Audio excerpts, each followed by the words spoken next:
टमाट्याची बारीक चिरलेली भाजी, मिरच्या, लसूण, जिरं, मीठ आणि फोडणीसाठी लागणारे तेल. चला आता आपण तयारीला सुरुवात करूया. आधी तर लसूण आणि मिरची पाट्यावरती बारीक करून घेणार आहोत.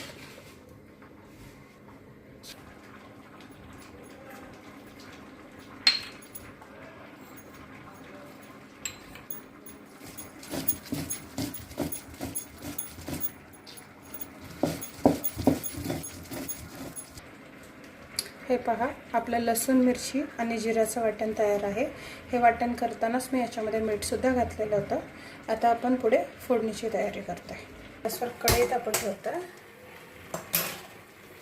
गरम झालेली आहे. त्याच्यात आपण फोडणीसाठी 2 चमचे तेल घालून घेतलं. गरम झालं की थोडंसं पाव चमचा आपण याच्यामध्ये हिंग घालून घेऊया. आता आपण तयार केलेलं वाटण याच्यामध्ये घालून घेणार आहोत.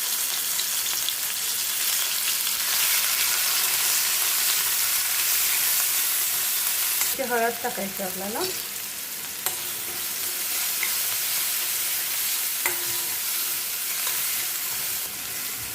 जिरं आणि मिरची याच्यात आपण मीठ वगैरे टाकून वाटलेलं आहे. त्याच्यामुळे आता आपण डायरेक्ट त्याच्यामध्ये भाजी घालणार आहोत.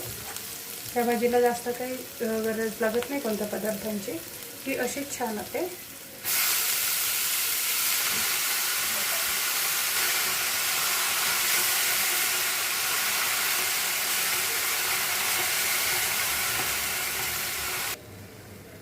तुम्ही पाहू शकता आपली भाजीला छान फोडणी बसलेली आहे आणि भाजी अगदी थोडी होते ही. त्याच्यामुळे मीठ घालताना खूप बेतानेच घाला. गरज लागल्यास आपण नंतर मीठ घालू शकतो चव पाहून. वाटणामध्ये अगदी थोडंसं मीठ घ्यायचं आहे. आता मी याला 5-1 मिनटं वाफ काढून घेणार आहे. चला, झाकण ठेवून दिलेलं आहे. हे पहा, आता आपली भाजी शिजून तयार झालेली आहे. मस्त गरम गरम भाकरीसोबत ही भाजी खूप छान लागते. एकदा ट्राय करा आणि भाजी आवडली की नाही ते मला नक्की सांगा. आपल्या चॅनलला लाईक, शेअर आणि सबस्क्राईब करायला विसरू नका.